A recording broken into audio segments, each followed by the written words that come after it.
Hello, everybody. Happy Halloween. It is John Pollock alongside Wai Ting. Hello. Hello, John. The Jester's cap. Isn't it clever? Yeah, I see you've come decked out in a Halloween outfit. You're wearing a Jester's cap t-shirt with an actual cap. If there's one thing the kids cannot say about us, it's no cap.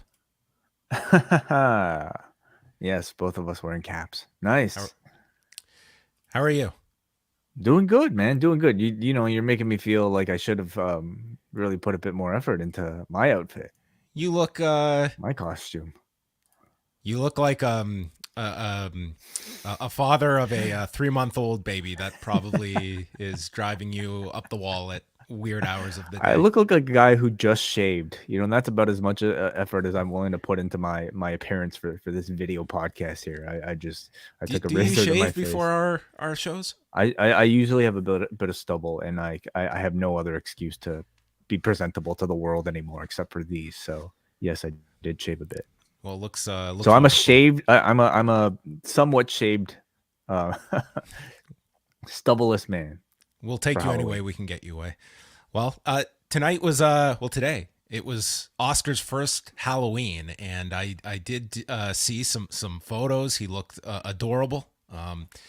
I was all prepared to put in a relish pun, but I see people beat me to it in the comment section.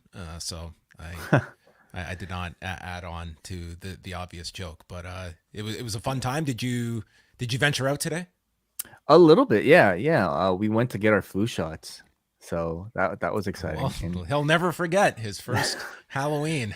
Yeah, my kid was dressed up as a hot dog, and yes, plenty of Oscar Mayer Wiener references. So he got a flu shot? No. We got the flu shot. He just joined us. Okay, I was gonna say. Has he gotten needles yet? Any kind of needles? Has he lost his mind? Well, it's the delayed cell, isn't it?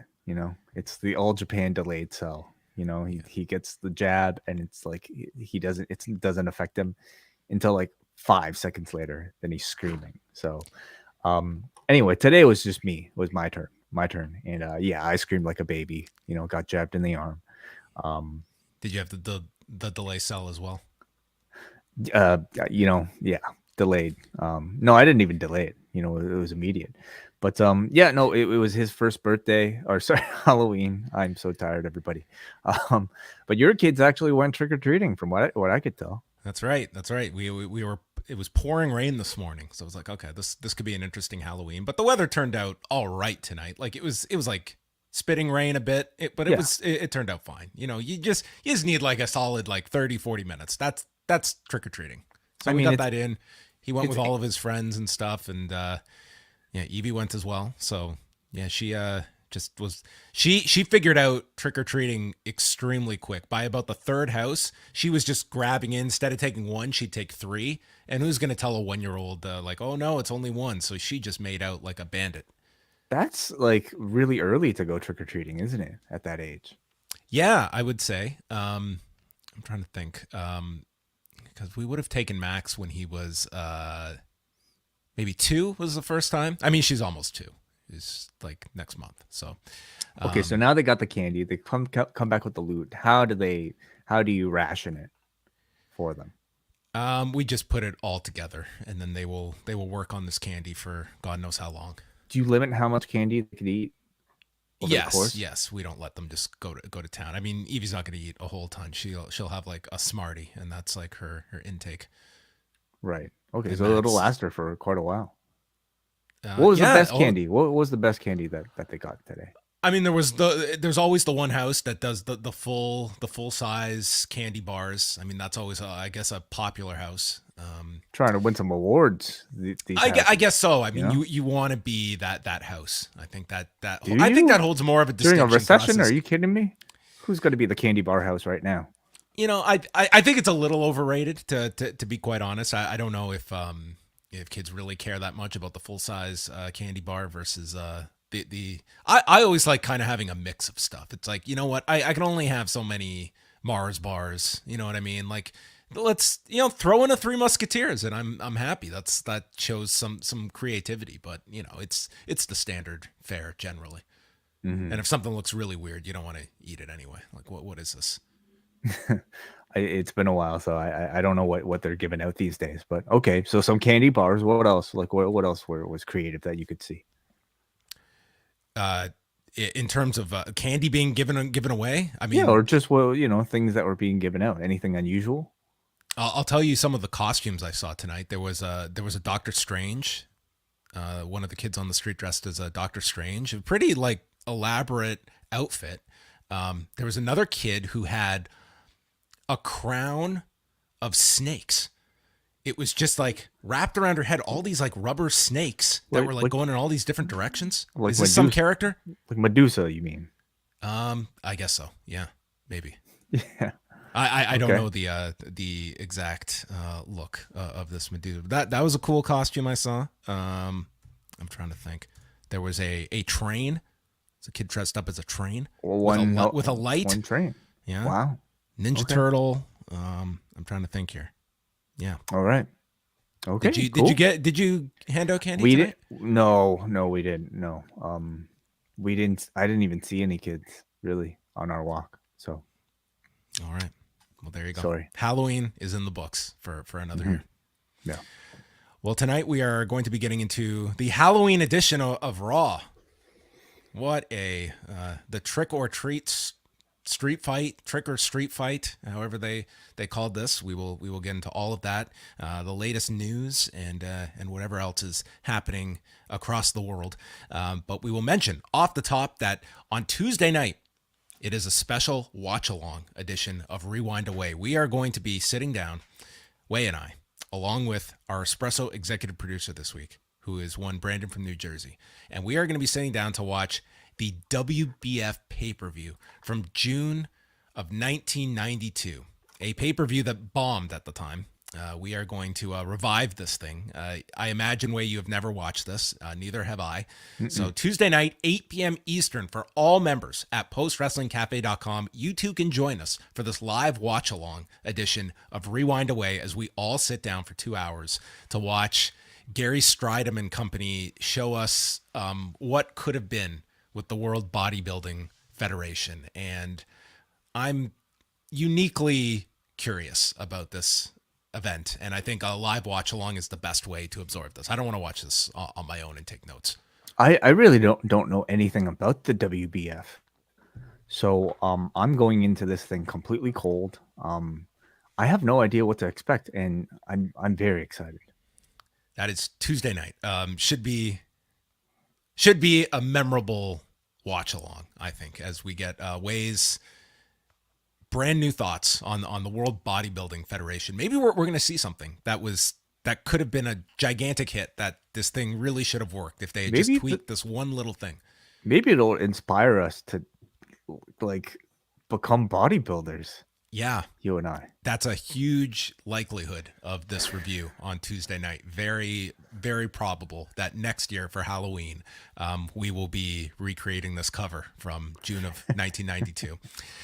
Later on this week, Thursday, I'm going to shift from the World Bodybuilding Federation to the WWE's third quarter earnings report, as myself and Brandon Thurston will be doing a show live at 1 Eastern on Thursday, and you'll be able to listen to that on both the Post Wrestling and WrestleNomics podcast feeds. So you can check that out on Thursday. The earnings call was supposed to be on Thursday morning, like a super early call. It's like, this is perfect. This is just tremendous. And then last week they moved it to Wednesday night at 5:00. It's like, this is the absolute worst time of the week for me. Wednesday is already a very difficult day for me. I have to actually finish a bit earlier on Wednesdays.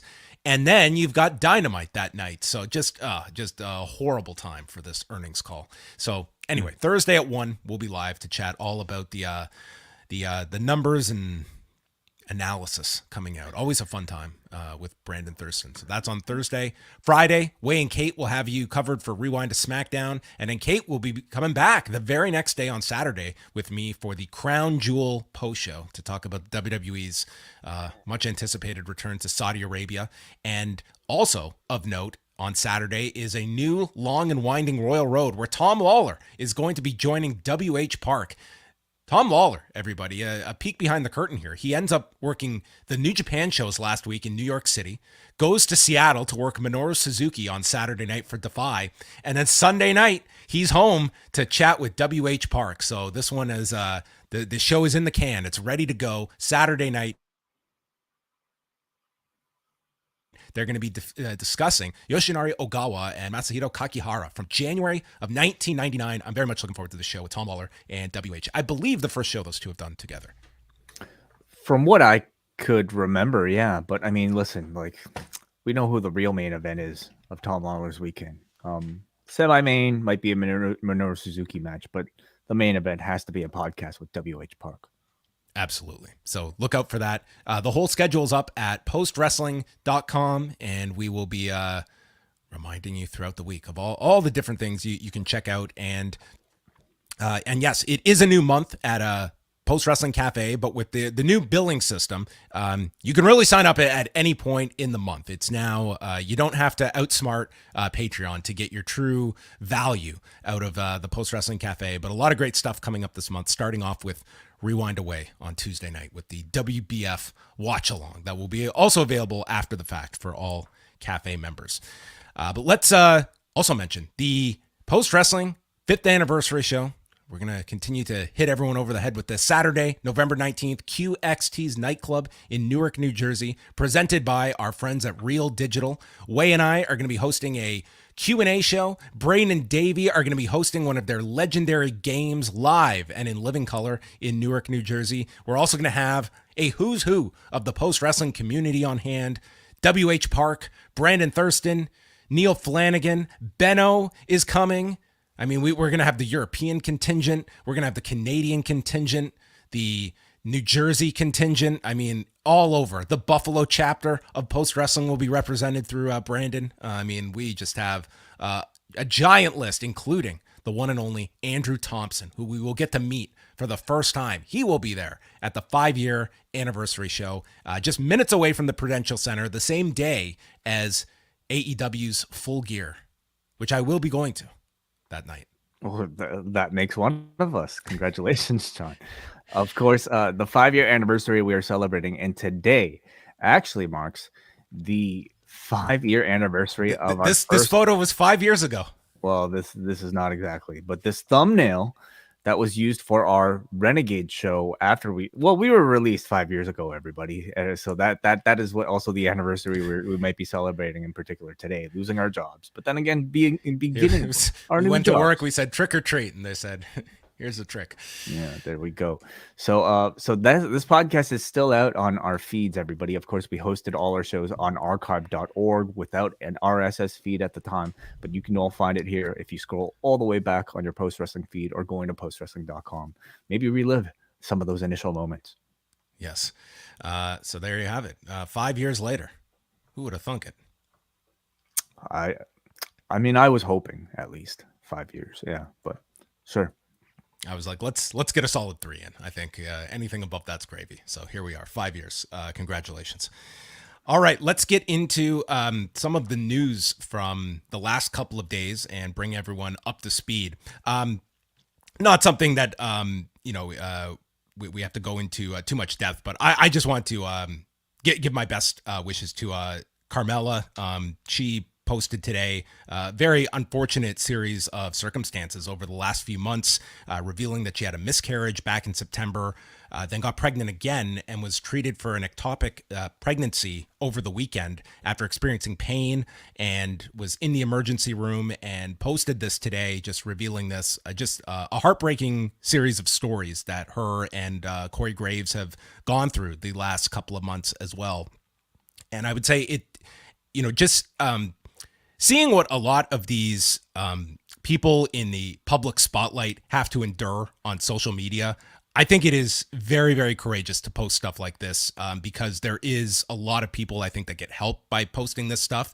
And just hearing from Kevin Nash that, I mean, how anyone could imagine what someone is going through that has lost a child, and he's sharing, jokes that people have sent his way about his son passing away. Like, it's just the scum of the earth that exists out there when someone is going through a tragedy and shares it publicly. It tells you, I think, a lot of bravery to share stories like that when there are people out there that are just awful, awful human beings that use that stuff to try and inflict pain on people.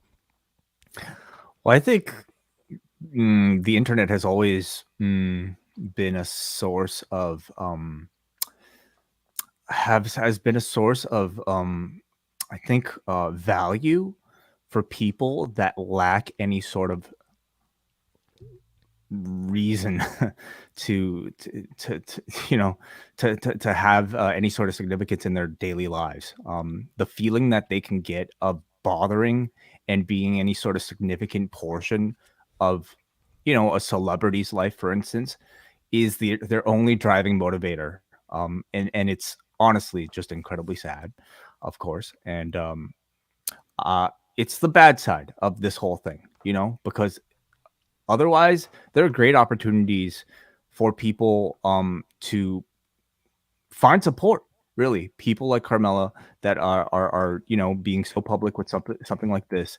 Leah Van Dale is her real name, and I almost feel like it's better to use her real name in a situation like this than her character. But her doing something like this, there are a lot of people that have gone through it in the past, and people who will continue to go through it in the future. And I think knowing a familiar name, being able, to hear about their experience in some way provides at least a small level of comfort to people who are going through it, will go through it in the future, and have gone through it in the past. So it's extremely unfortunate news for her and Corey.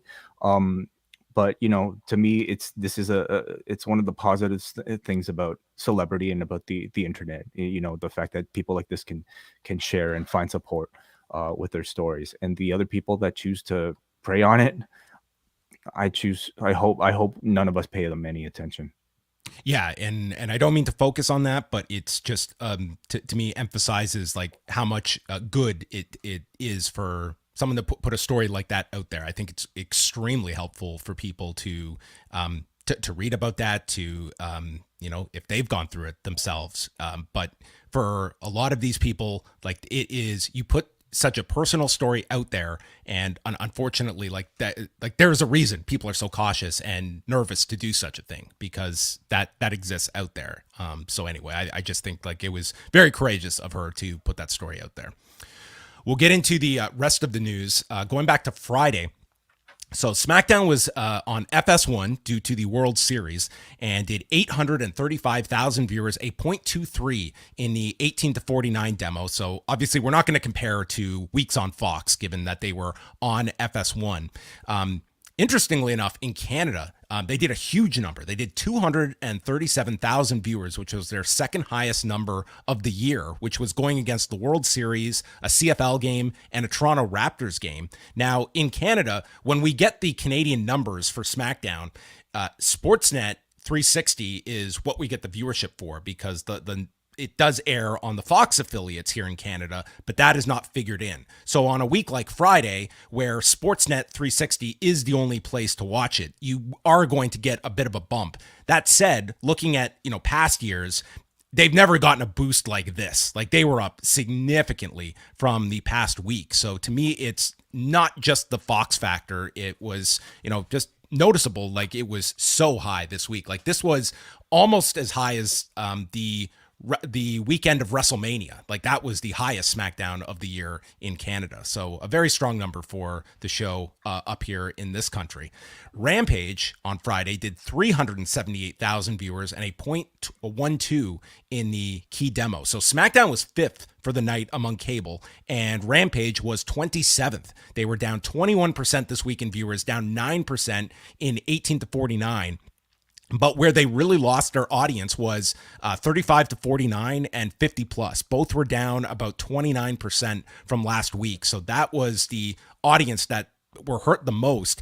But in looking at a year ago, when from last year's World Series, there were 2 weeks where Rampage and SmackDown were on cable, where SmackDown was on FS1. And it was just interesting to go back a year and see that these shows were competitive in 18 to 49.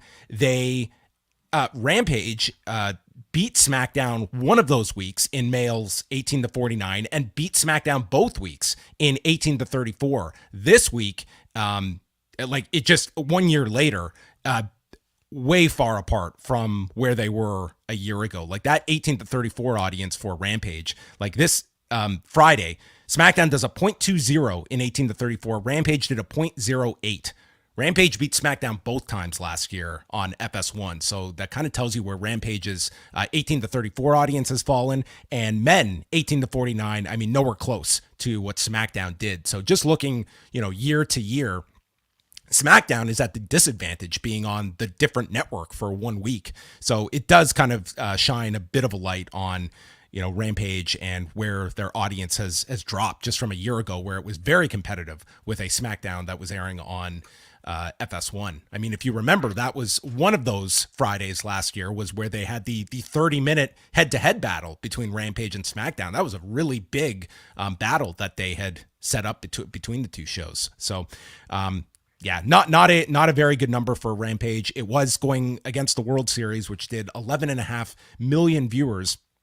And that's going to affect Wednesday as well. The World Series got delayed tonight due to a rain delay. So now the game got postponed till Tuesday, and the schedule has been adjusted. So Wednesday, it goes against Dynamite, but Friday now, there is no game. So SmackDown and Rampage will avoid the World Series, and the latest the World Series will go is Sunday if it goes to a 7th game. So after Wednesday, wrestling will be in the clear from Major League Baseball.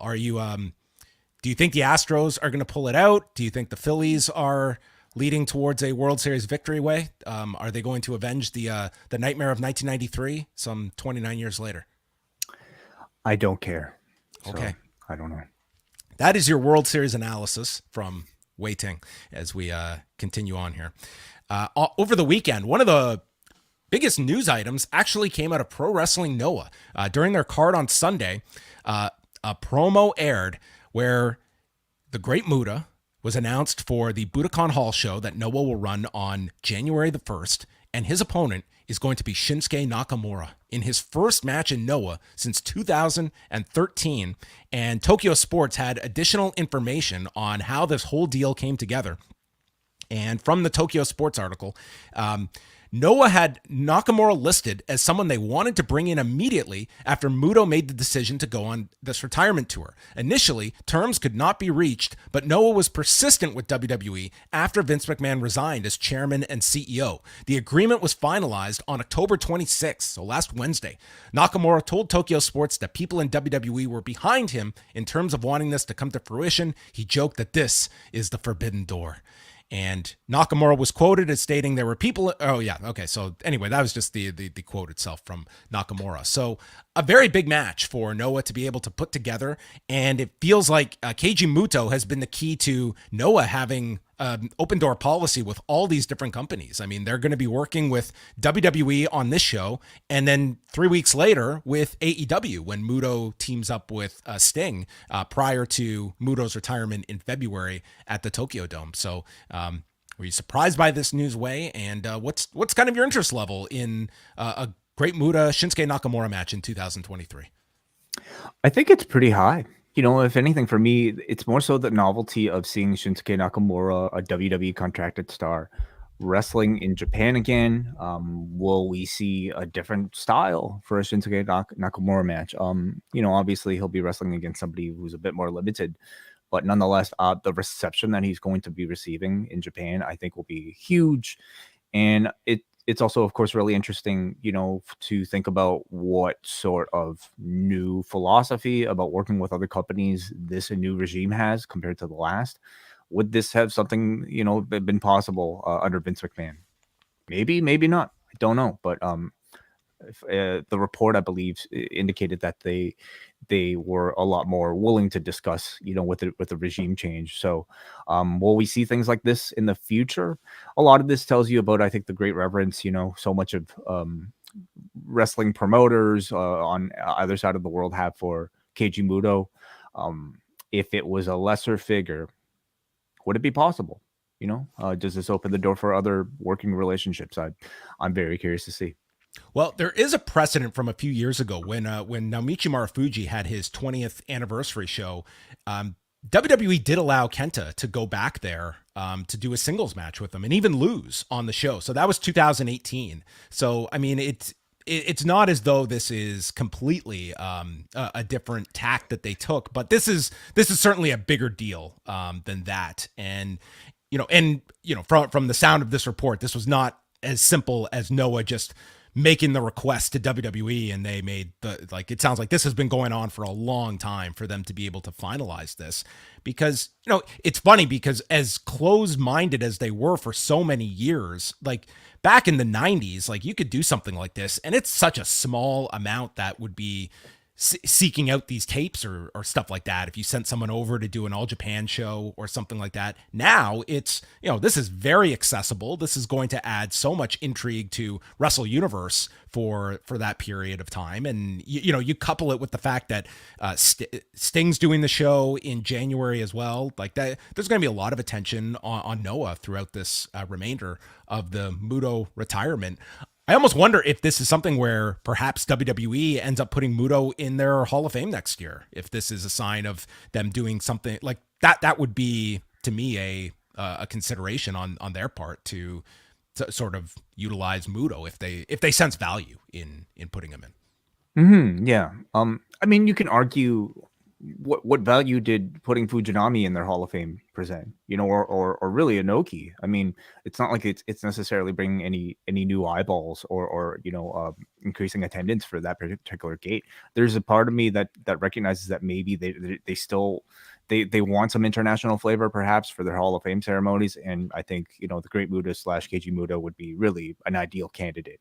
They have he's a guy with a pretty relatively big presence in North America. They own a ton of his footage, and I'm sure he'd love to have that big send off on this side of the world as well.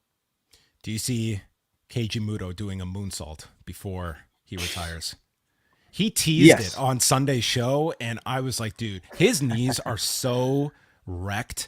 Like it is like his surgeon has told him, dude, do not undo all that we have done for these knees. And the fact that he teased it in this match, it didn't deliver it. He was stopped by Makabe, but just the fact he's teasing it and he's going to be doing the dome before this ends. It's like, my God, this guy that's got to be. Didn't you see the end of The Wrestler, John?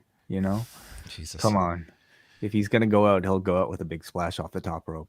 Yeah. So, yeah. So there you go. That's the latest with Keiji Muto. A big announcement for Noah to have a lot of buzz attached to that.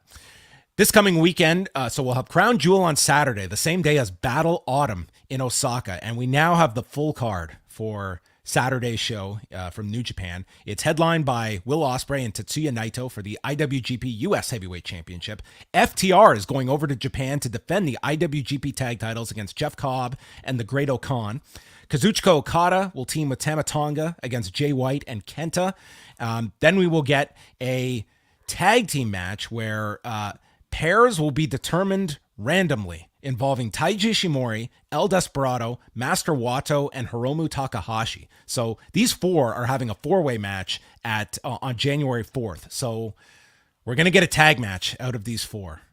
This is an idea. They're having they've already got the Wrestle Kingdom match set. Yeah, they've already announced this for January the 4th. Wow. Okay. All right.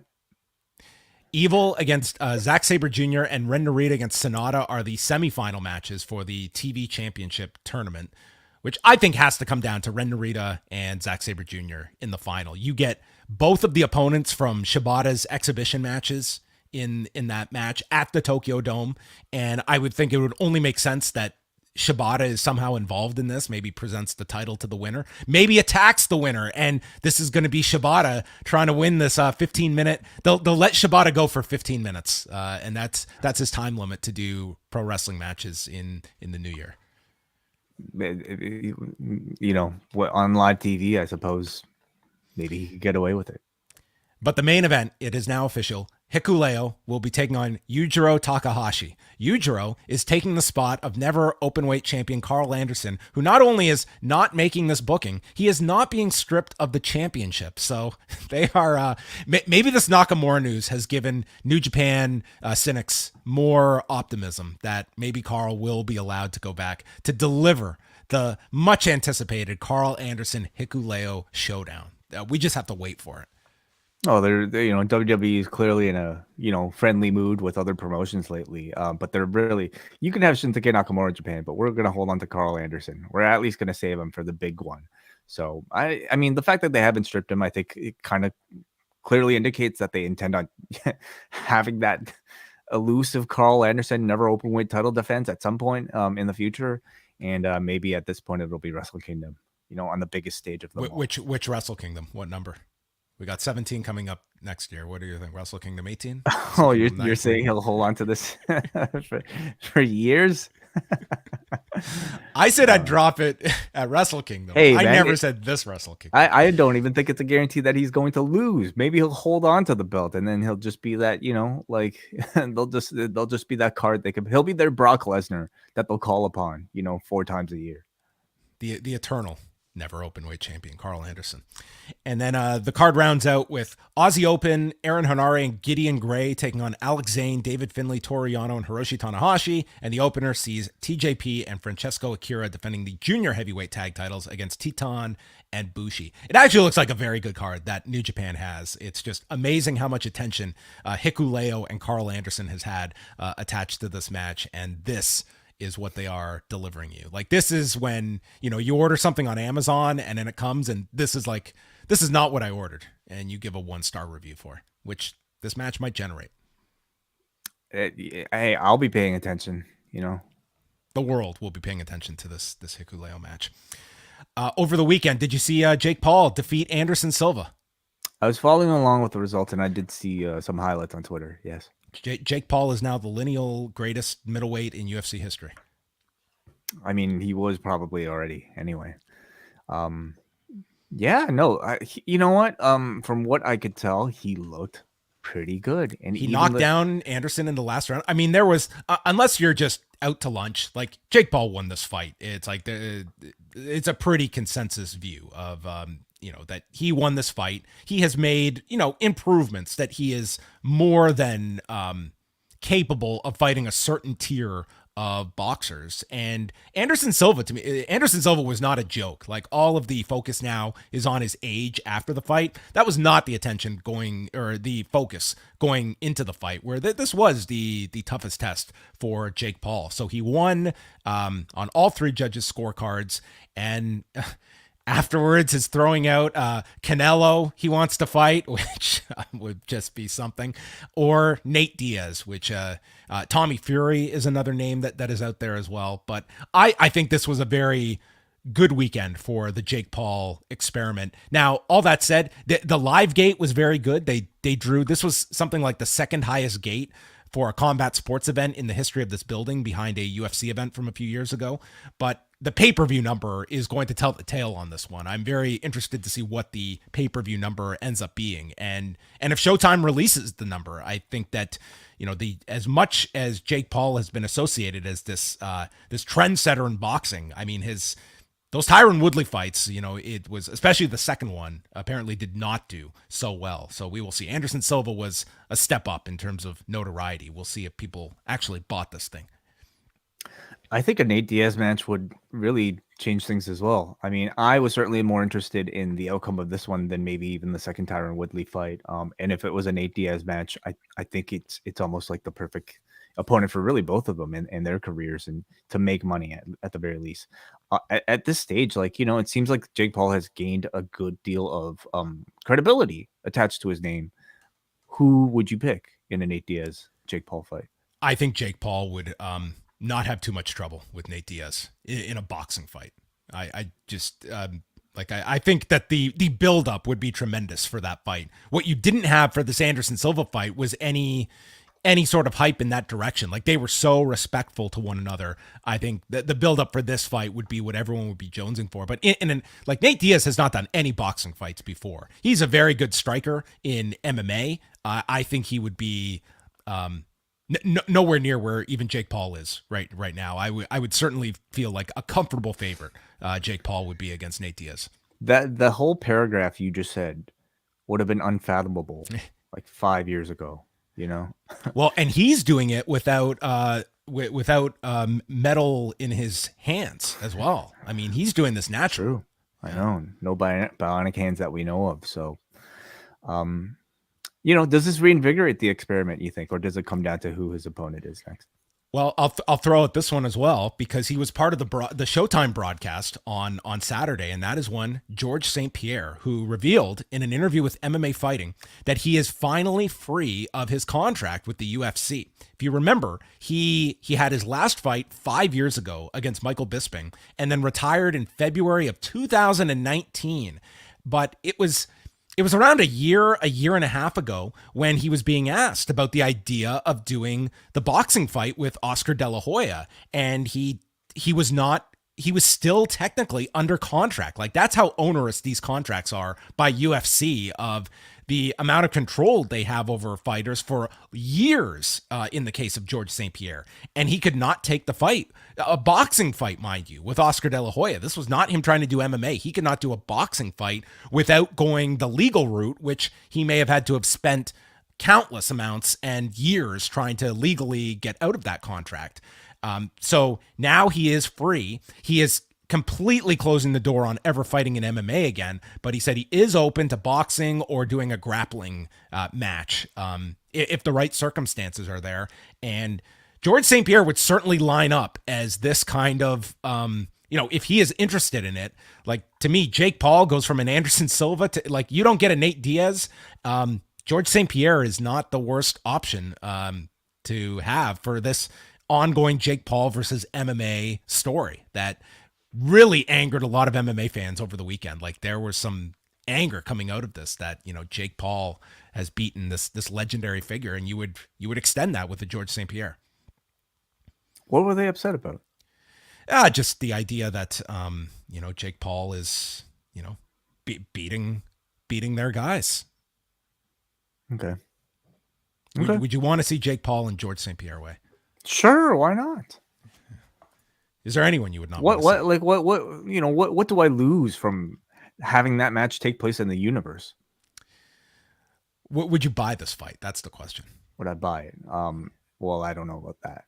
Would you go to a bar? Would you get your doesn't friends offend together me at a bar to watch this? I mean, if I like the people that asked me to go, then sure. Why not?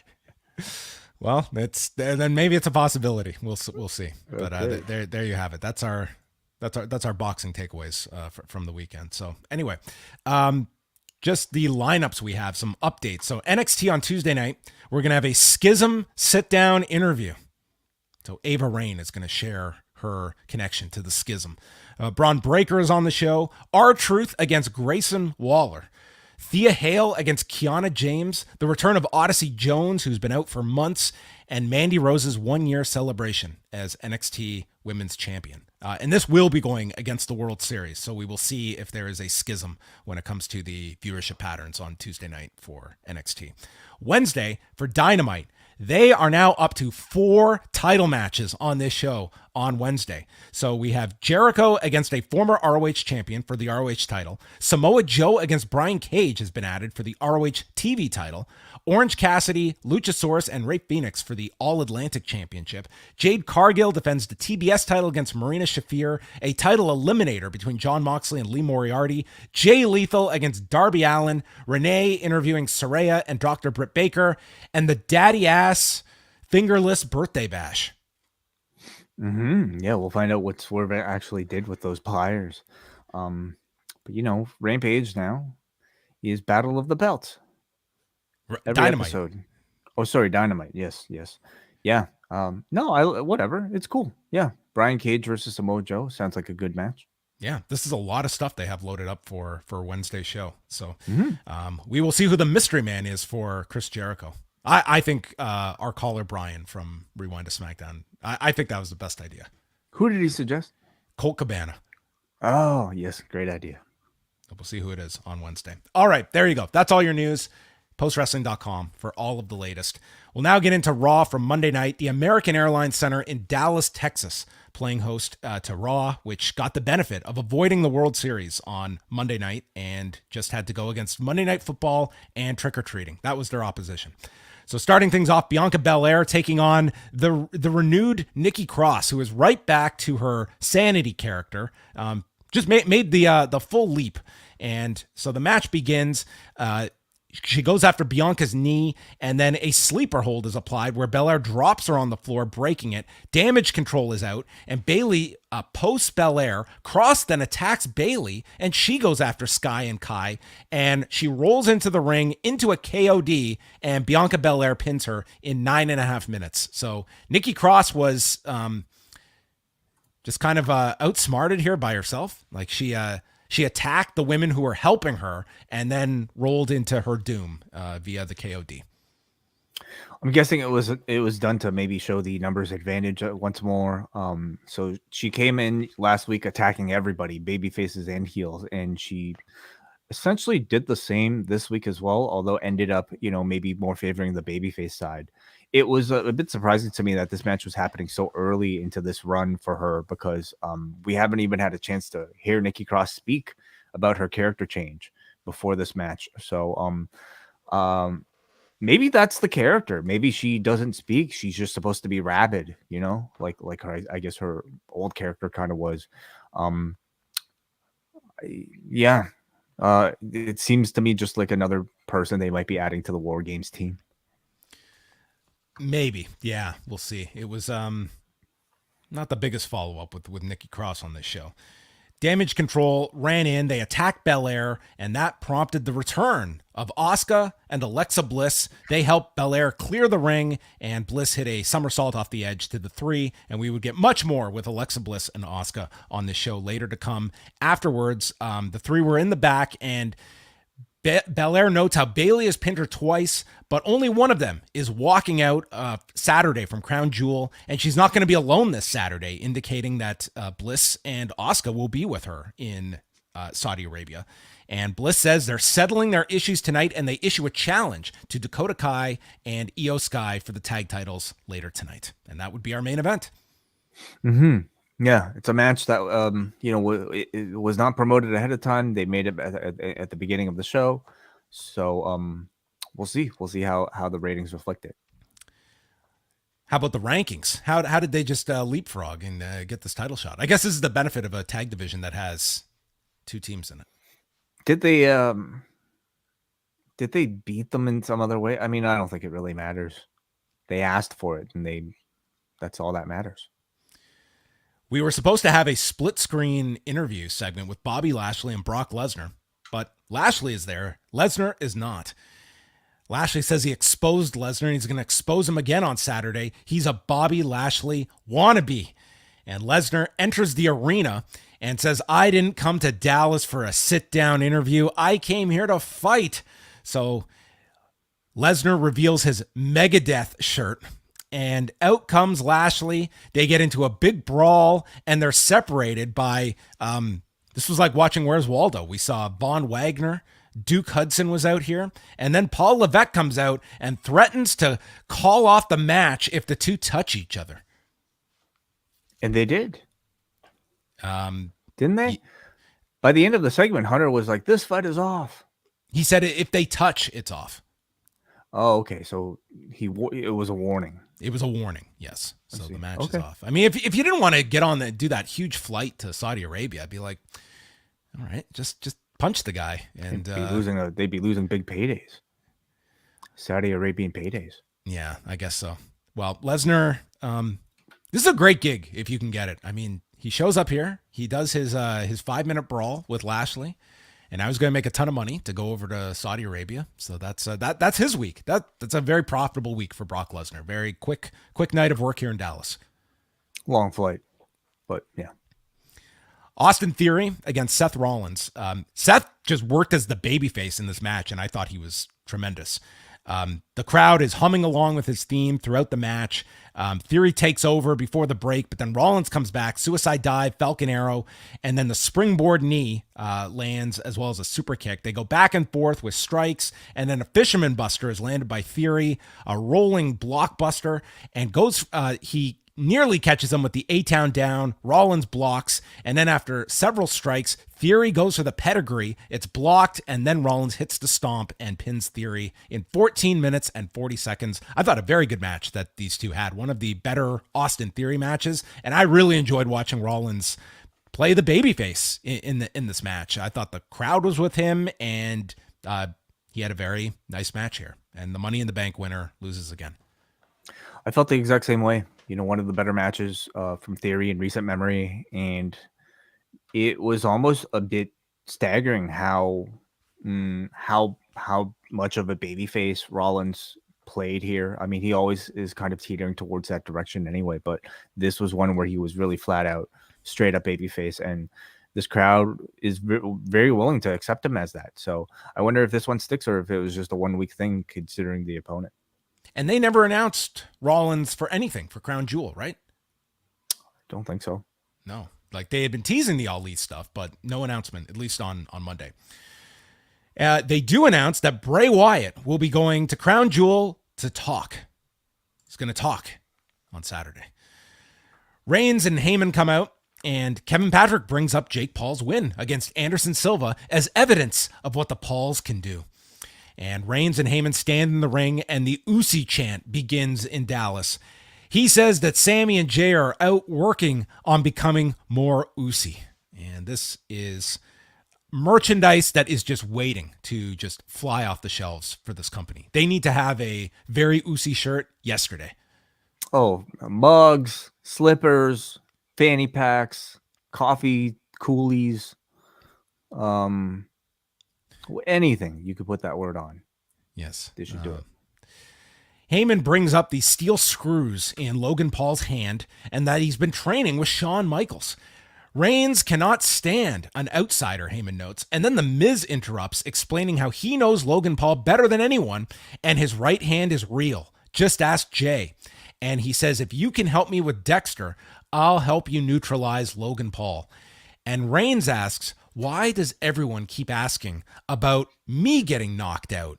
And with that, he decks Miz with a Superman punch and says, when they should be talking about me knocking Logan Paul out.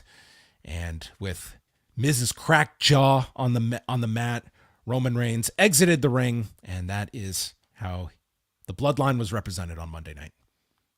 I thought it was a strong segment, put over that bionic hand of Logan Paul's.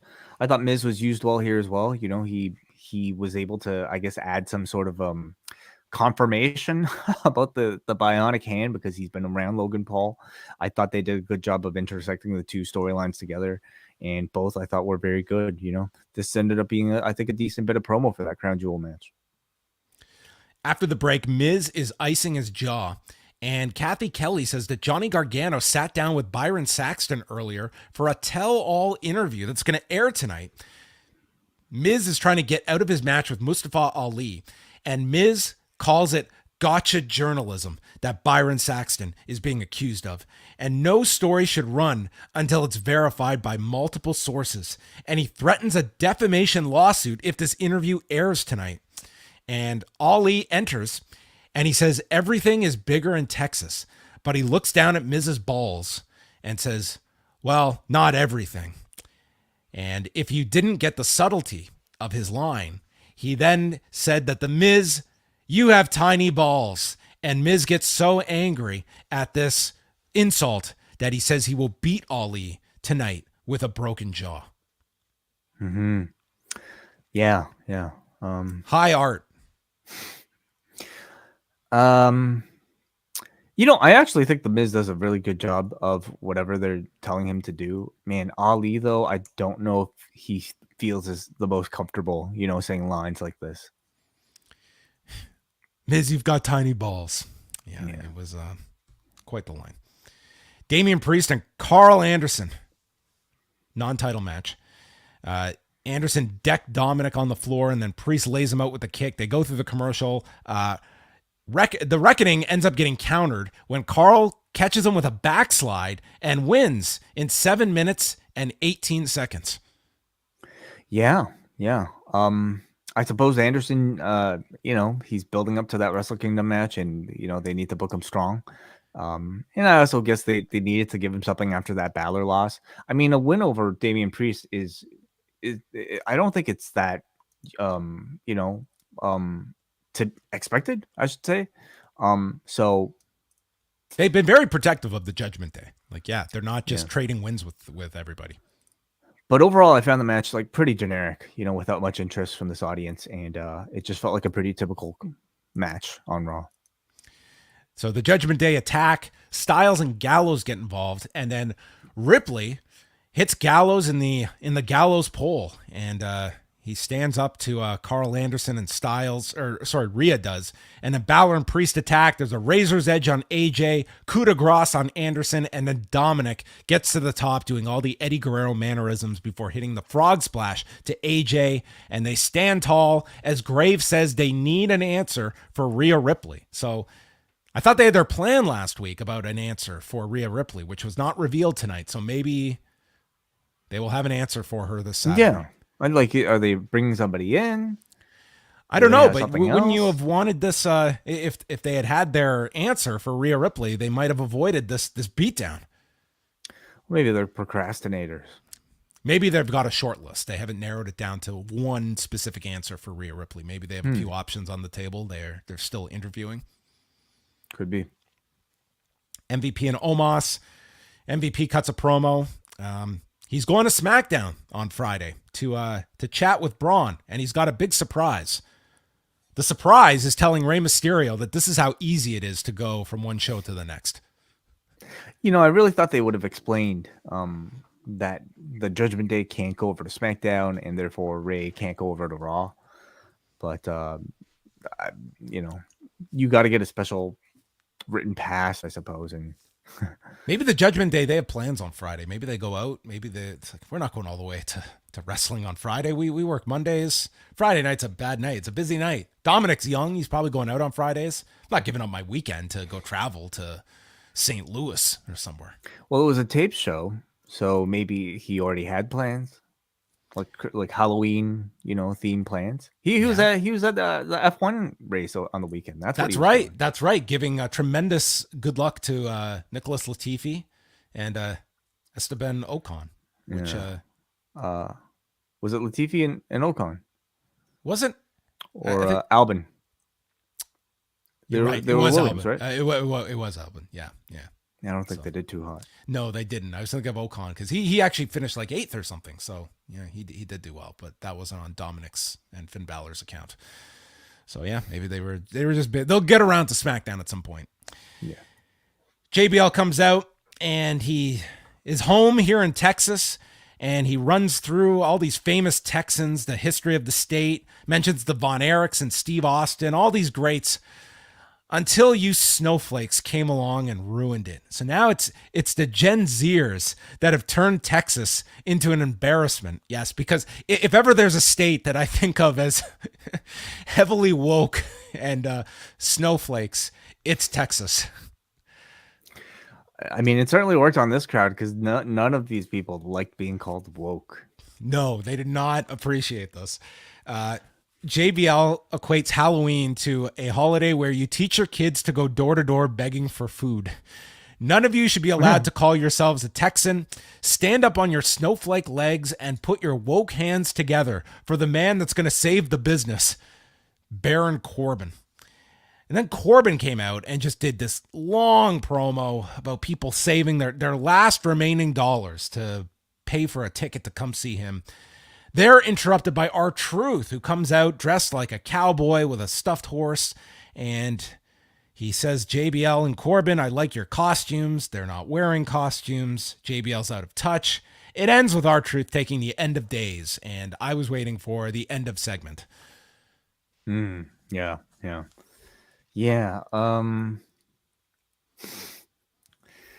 So this is leading to R-Truth versus Baron Corbin. This was supposed to make you say to yourself, man, R-Truth, where can I see more of him? What? He's on NXT tomorrow night against Grayson Waller? I can see him tomorrow night too? Yeah. I think I'll be watching baseball instead.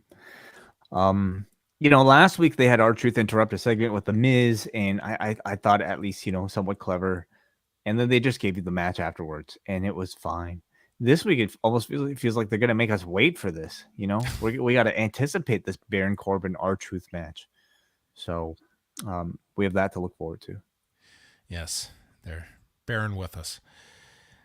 Damage Control is in the back. They're hanging out with Nikki Cross. I don't know what they're talking about because Nikki Cross just attacked them in the match, and we didn't get much follow-up to this. But they were insinuating some kind of alliance here. I guess okay. Cooler heads have prevailed. Right. So she's on the heel side then, I guess. Yeah, but she wasn't with them in the match earlier. Yeah. I don't know, dude. Well, maybe a trick or street fight will raise your maybe her gimmick is that okay, maybe we'll have her in the War Games on the heel side, but then she'll just start attacking everybody. And you don't know who she's working for. So that means like the heels can get the man or the baby faces can get the woman advantage, and it won't matter because Nikki Cross will just attack everybody. She's on her own. She's with the One Warrior Nation. Sure, yeah. Matt Riddle versus Otis. So Riddle came out with Elias, and Riddle was dressed up as Ezekiel. Gable comes out, and he has to. It's never good when you have to explain your Halloween costume. He explains that he is playing Patrick Swayze from the SNL Chippendales sketch with Otis playing Chris Farley. That sketch was like over 30 years ago, I believe.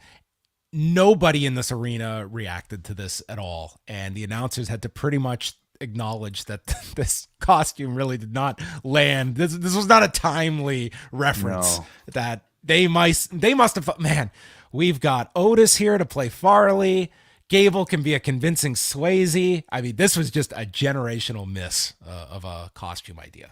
It certainly was. I mean, I would consider my SNL knowledge to be like, pretty decent, if not like, above average. And so like, yeah, I recognize the sketch, but like it still took me a second. Like I was like, did he mention like Dirty Dancing? Was this something out of Dirty Dancing? And then it was just like, I don't even think it's like, if it was like, I think the cowbell like walking sketch is probably something you could have gotten away with. I don't know, maybe even like Wayne's World, obviously, but like Justin Timberlake, like Dick in the Box, you mean? I think people would get that. People even like all these references, even these ones sound like fairly old. We're talking about like Dick in a Box, and that's like 10 years old. But this is like 3 times that. Like Chris Farley, Chippendales. I don't know. You're playing to a very select audience and a very select demo. So, So they're out, and we get the match. Gable tells him for one night only he can do the worm, so he hits it on Riddle. Otis runs into a chair in the corner. We get the candy corn kendo stick. Otis bomb misses. So the big spot in every one of these matches is the dork gets the pumpkin on his head. So Elias places a pumpkin onto Otis's head, and then Riddle was to hit him with an RKO. The pumpkin fell off his head before he took the bump for the RKO, but that ended the match. Riddle wins in 7:39. You ever try RKOing a man with a pumpkin on his head? I mean, come on. Once. Just once? Yeah, not easy to pull off. But it was very amusing seeing this image of Otis shirtless in Chippendale's outfit with a pumpkin on it. Cesaro had to do this once. This is a rite of passage. This is like that turkey suit in TNA. I think this should be his new gimmick. He should come out like this, come just out a pumpkin to Crash Test Dummies. Yes. Damage Control cut a promo. They're going to embarrass Asuka and Bliss. Bayley says, we won't be overlooked anymore in our careers. We're taking control of this division, and we will be the last women standing this time next week. The Miz and Mustafa Ali. The most impressive thing in this match was Miz having to sell that his jaw was broken, and I thought he did a good convincing job that his jaw was all messed up here. At one point, he rips off his shirt, and runs Ali face first into the turnbuckle. Ali comes back with a satellite DDT, high cross to the floor, and then Miz sends him into the desk when Loomis appears, and security chases off Dexter Loomis, including this one security dude who leaps over the barricade. This was the most impressive thing on this show. And I was like, who is that guy? I don't know if this guy was an extra or if he was like somebody from a wrestling school, but like I bet this guy got yelled at for overshadowing. I mean, he was the other athletes in this, because this was the most impressive thing in this match physically. He wanted to get called back. He wanted to get noticed. He was going to take every opportunity to show his shit, and he showed that vertical leap to the point where a wrestling podcast is talking about it.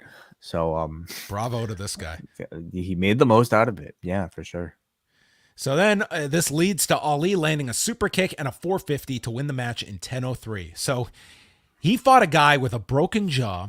He needed help from Dexter Loomis, and then he was able to beat The Miz. So just babyface on fire here, Mustafa Ali. So he gets the win, and we'll see if this match gets added to Crown Jewel, because they've been building up Rollins and Ali, but maybe they will just save that for television. I certainly don't feel like it's all that hot, really, for any sort of significant difference in an interest in a PLE or even on TV at this point. I think there's a lot of great talent in Ali, but this just doesn't feel like it's a great character for him. Technically, the match was fine, but obviously, it doesn't help that he really is a background player to everything that's been going on in this tonight with Miz. Yeah, I more so say it just of the idea of Rollins you would think would be on this show on the weekend, but we'll see. Then we had our 60-minute spoof, WWE Investigates, hosted by Byron Saxton with Johnny Gargano. So he gives us first of all, I was like hoping that this was going to be, there's a lot you can work with here to make it fun. So Gargano says that Dexter Loomis is trying to earn a living just like everyone else, and that Dexter married into his family, but then he lost his job and fell on hard times. Yes, this company fired him and he fell on hard times. That part was not contextualized here. And Miz took advantage of this. And Gargano says that when he came back in Toronto, he overheard Loomis speaking with the Miz. So naturally, Gargano recorded this. So this Gargano clearly relying on his Wrestling with Shadows form of just record everything. And in Canada, you can get away with recording somebody without their knowledge. So he overhears Miz, who is paying Dexter Loomis for these staged attacks, with Gargano's theory that Miz is a celebrity. He's trying to garner attention. He's an influencer. So he orchestrated all of this, including losing to Bobby Lashley in a steel cage match. Then when he said, well, what about when he beat the hell out of Dexter with a chair? And Gargano says, well, the deal must have fallen apart along the way. I didn't know what this was, but this payoff I thought was just so lame. I think it was their way of trying to retcon a reason for all of these attacks happening. It just... And for that, I kind of give them credit, because I think in the past, in wrestling angles, they would have just dropped it without really any sort of like real explanation. But here, I think they at least tried to ask all the questions, with Byron saying, well, what about this? If they were in cahoots, what happened here? So why did the Miz and Maurice leave their home and hire Dexter to break into their home? Because the reason Gargano thinks is because he really likes having a celebrity stalker. It increases. But then, are we profile. to acknowledge that there was a camera crew filming him breaking into this home? That's how we saw it. I mean, that's the only way we saw this. That Miz would concoct such a plan, that we would see this. The camera crew was there to interview the Miz. So nobody reported this. The camera crew, were they in on this? Well, they're witnessing a break-in with children in the home. You have to realize the law works very differently here in the WWE. You know? Okay. You kind of take your matters into your own hands in the WWE. Are these like just union guys? They're like, hey, this is off. We're off the clock. Whatever happens to these kids. I mean, it's...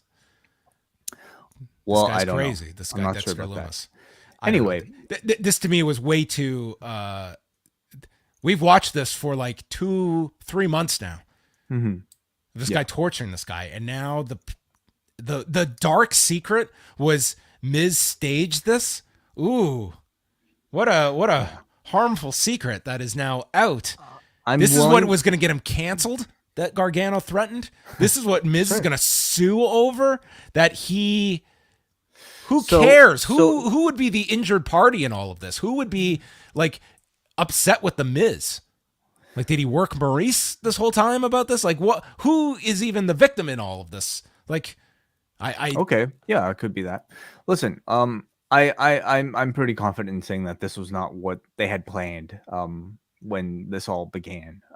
And well, maybe they should have had an end point when they start a story. This is what we're working towards. This is the end goal.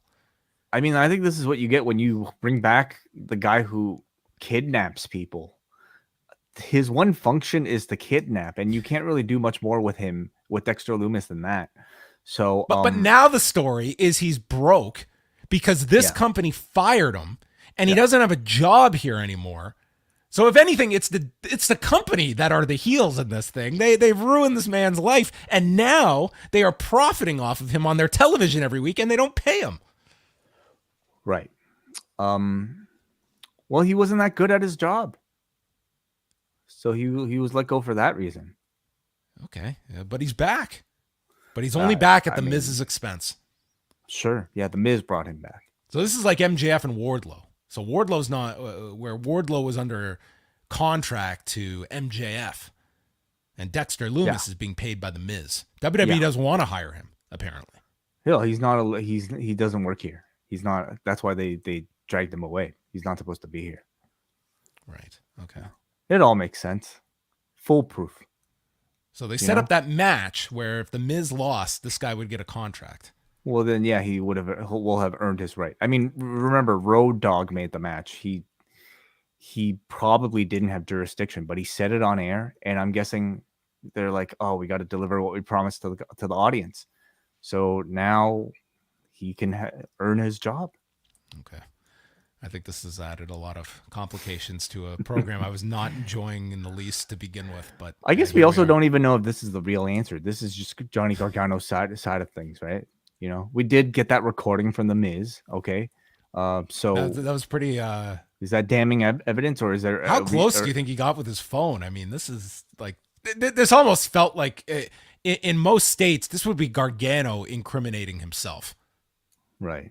Well, we don't know the circumstance. You know, he could have just been in the locker room, in the bathroom, like taking a dump, and then just heard this conversation. He has every right to record himself taking this a dump. This guy's just like secretly recording people in the back. That didn't work out well for Sean Stasiak. Yeah, nor Max Payne. But this was for good reason. That documentary. This was for good reason. It was for a terrible reason at the end. He sat on the. Think about Johnny Gargano. What a shitty friend he was. He sat on that recording for 2 months. Well, they were both hoping the Miz would. You know, they were giving him a chance to explain it himself. Right. All these weeks. Yeah. Dude, yeah. Toronto was August. It's it's November now. Gargano just sat on this recording. He knew from the very beginning that this was bullshit, and he's just let this play out this whole time. Well, I would assume he told Dexter shortly after, "Hey, buddy, I recorded Miz saying that. So if you ever need this, let me know." And Dexter was probably just like, "Don't tell the world yet, Johnny. We'll try to get him to say it." And then he didn't say it. So thus you have this. This is a horrible plan that Gargano and Lumis hatched. It's a really terrible plan. So here's the thing. I'm just wondering what this. Do you have an actual story I have question? so many questions about this as we go deeper. Yeah, I didn't want to spend 5 seconds on this. We spend the whole show on this. Yeah. So Miz annihilates Dexter Lumis. Okay. Yeah. So the plan has fallen apart now. So now Lumis has fallen out of favor with the Miz. So he's not even being paid by the Miz. He's also not being paid by WWE. So now he's in debt by showing up at all these shows all over the country to continue this. He might be hitching a ride with Johnny Gargano and Candice. I doubt it, because they don't seem like they've had his back throughout any of this. I bet you he's, holding his thumb out on the highway to try and get to Dallas on Halloween. This is his night, and he spent it here at Raw for free. Well, listen, revenge will make a man do crazy things, So it all makes sense. It's a great story. And, we'll see. We'll see what, the match that I think it'll lead to. I think will be tremendous. Is this going to be do you see another follow-up of WWE Investigates in the future? You know what? They should. And they should give it to us from Miz's perspective. Yeah. I would like to see AEW Investigates. About CM Punk? The Elite? Anything. I mean, really, if this was a series on the network, on Peacock, there were plenty of stories. WWE Investigates. I would love WWE to investigate themselves into all of their historical woes. I'm sure the findings would be very curious. That would be interesting. So they run down the Crown Jewel card. Kevin Patrick refers to Holland as Ridge the Fridge. I'm hoping that takes off. And once again, Bray Wyatt. Hey, what happened to the tree trunk? They dropped that? They didn't refer to him as a tree trunk. Maybe they didn't want to confuse people with pumpkins and trees all together in this one match. Today's Dale. Yeah, I mean it is the fall season now, so maybe we will get into the more of the trees. Maybe he'll become the Christmas tree by December. All right. Cool. Main event is Dakota Kai and Io Sky against Asuka and Alexa Bliss for the tag titles. Advantage on Asuka. They go through a break. Bliss hits a code red out of the corner after getting the hot tag, and then running double knees by Sky onto Asuka. Asuka gets the Asuka lock on, but the ref is dealing with Bayley on the apron, and Kai comes in, breaking up the hold. Belair then sends Bayley into the timekeeper's area, and they end up climbing onto this production stand, and it leads to Bayley hitting a Bayley to belly off of this production stand through a table for a big spot that woke up this crowd, which, I mean, throughout this show, this Dallas crowd, they were trying, but this was a crowd that they came to hum Seth Rollins' song, and WWE Investigates, I think just put a silencer on them. Asuka lands a head kick to Kai with the scorpion kick, and then over the moonsault by Sky, lands on her feet, Asuka with the head kick, and then Bliss hits Twisted Bliss, pinning Sky in 1627, new tag team champions, a surprising finish. And to me, it got good at the end when things heated up, especially with Asuka in there with her kicks. Her and Io Sky had some good exchanges throughout this at the end. I was surprised at how fast they worked this match. From the get-go, it felt like, I don't know if they were short on time, but they certainly wrestled almost like they were not short on time. They came out, there was like 25 minutes left in the show. Right. Well, it was just a very high-paced match, and I would say, maybe 90% accuracy. Like, I think still really good and very entertaining and very high in energy. I just wish, though, anytime there are title changes, I wish there was a bit more build towards a challenge or like story towards just, these baby faces really telling me their desire to win these championships. That was in the first hour. In that little backstage skit. Yeah. They show up for the first time, in like a month, and say they want a title match, and then we get it in the main event, and we get the title change in the main event. It doesn't put a lot of weight on the win. It doesn't put a lot of, I don't know. It doesn't feel like they work that hard, to really earn it. And, what they've done with the world women's tag team titles has been a world of difference, from before when Triple H was around. But I wouldn't necessarily say this run felt all that hot, and nor this title change. It kind of came out of nowhere. I mean, we'll see where they're going with all of this. I guess their thought is, I thought like they were going to just run with damage control with for a while, but maybe this is just going to be a short reign.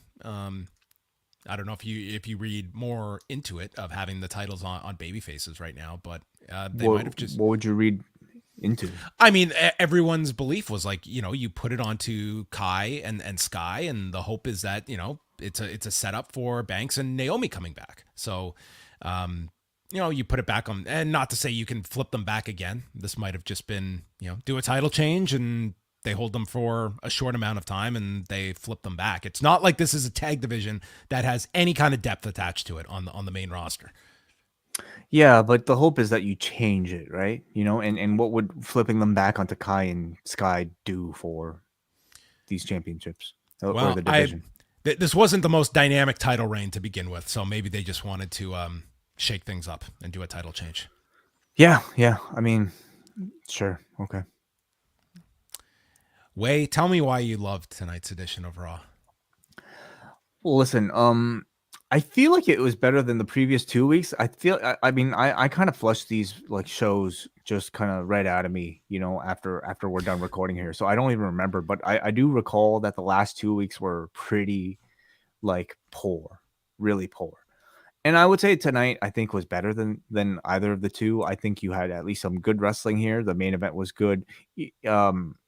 I'm trying to think what else was Theory and Rollins. That was it. Yeah. I did not think the wrestling was stellar on this show. I thought the trick or street fight was okay. It was inoffensive. You got a big table break. You got a jack-o'-lantern spot, which is always great to see. They gave us at least somewhat of an explanation for this Miz Dexter Loomis thing. I'm not saying it was a great, great writing. Okay. It was almost, it wasn't great. No, but, at least they gave you some conclusion, or what you feel like might be a conclusion. I had more questions than answers. This is not a conclusion. Okay, that is true. It wasn't great. It was not a very good edition of Raw. Yeah, I would like to use my mana to go into this Raw script, and I can remove 3 segments from the show permanently from tonight's library. That's what I feel about tonight's Raw.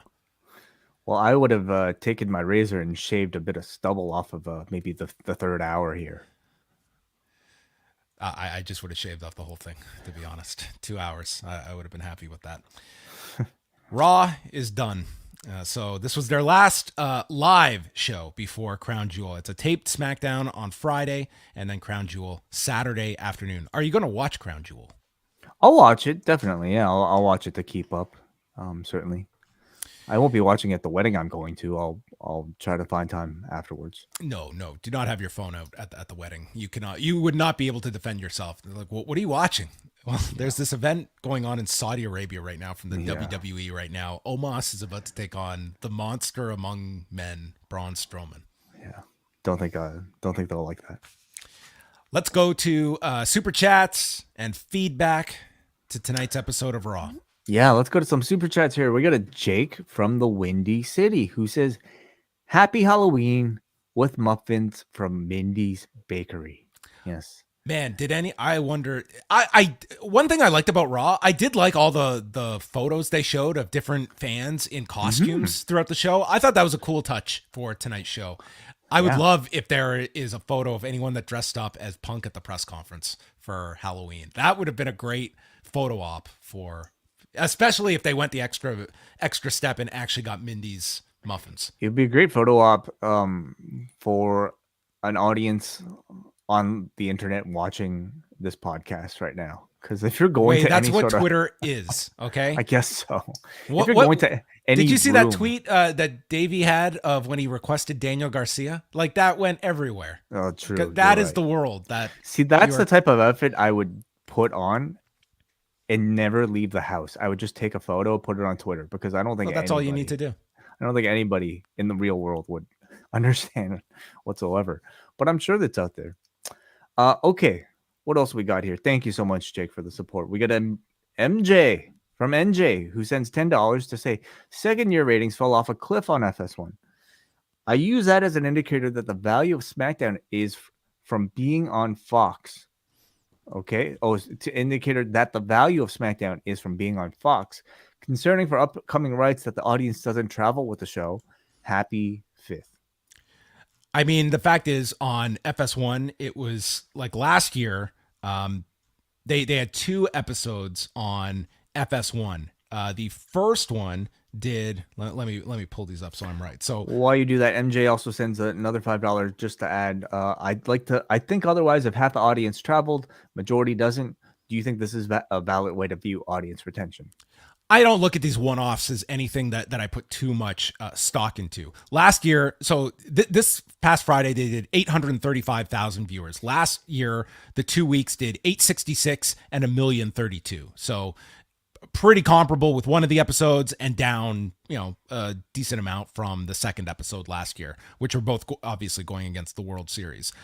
I think if SmackDown was routinely on FS1 every week, I think there would be a much more stable audience. I don't think they would be moving 2 million plus viewers to FS1 every Friday night. I also don't think it would be 835,000 viewers every week if it was a routine that you built into the habit that people knew it was at FS1. But this is always in the range. And the fact is, they're going to be right back to their normal number this Friday for a taped show. So, that's what they are focusing on. And it's a show that routinely is the number one network show on Friday nights. So that is the value of SmackDown. But moving it to 1 week, yes, the audience goes down significantly, but it's 1 week, and I just it's something, but I don't put a huge amount of weight on that as some detrimental sign of SmackDown, just based on this. As we saw with Raw last week in Canada,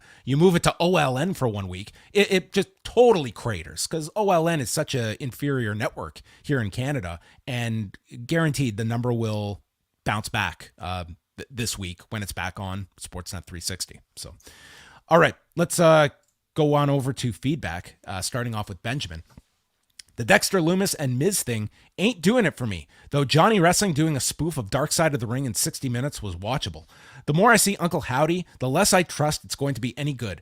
I was really hoping Bray Wyatt's return had more to do with the ARG leading up to it, like Mr. Robot, or something that was a more expanded dive into online storytelling without more disassociative identifying and multiple personality gaga characters.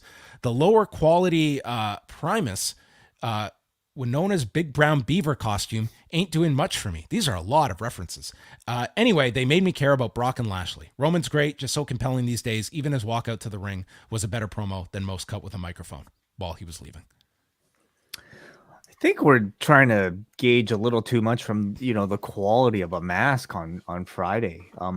I do think you can criticize perhaps the pace of it, and also maybe what Benjamin said here about all the White Rabbit stuff not necessarily clearly aligning, I think, with what we've seen on TV thus far, really. But the White Rabbit stuff, I just really took it as teasers. Drink more Ovaltine. It's just your way of like making sure you're watching the next episode to make sure that you ultimately know that Bray Wyatt is coming back, and now you're almost getting something completely different.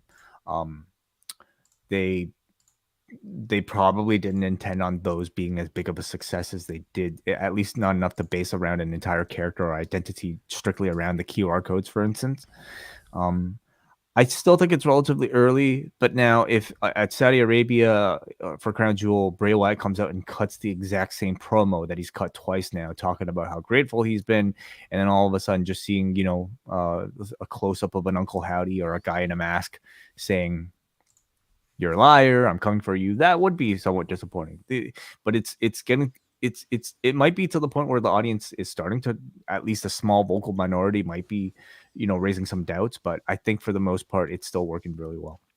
Yeah, I think you do have to reserve judgment. As I said at the beginning, is this character and this run to me is going to be the most analyzed and scrutinized of any character in wrestling because of the past iterations of the character and just everything attached to it. So I think you do have to take a bit more of a longer view approach and see where they are going. This is a different vision for the character, and we will see where it goes.